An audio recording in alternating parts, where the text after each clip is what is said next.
అలాగే VIP సెక్యూరిటీకి NSG ఎందుకు నాకు అర్థం కాదు.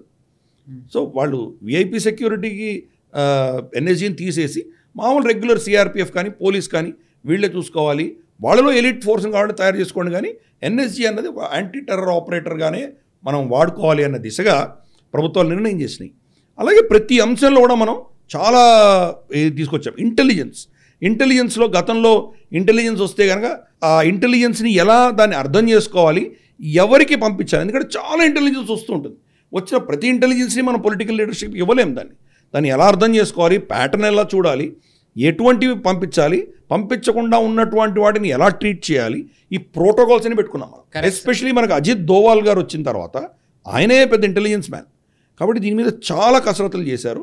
చేసి దానికి గత 10 ఏళ్లుగా, ఇది జరిగింది 16 ఏళ్ల క్రితం జరిగింది, ఇది 5-6 ఏళ్లలో వాళ్ళు చేసిన ఇంప్రూవ్మెంట్స్ కాకుండా ఈయన వచ్చిన తర్వాత ఇంకా గణనీయంగా దాన్ని పెంచారు. కాబట్టి ఇప్పుడు ఒక పటిష్టమైనటువంటి వలయం మనం పెట్టుకోగలిగాం.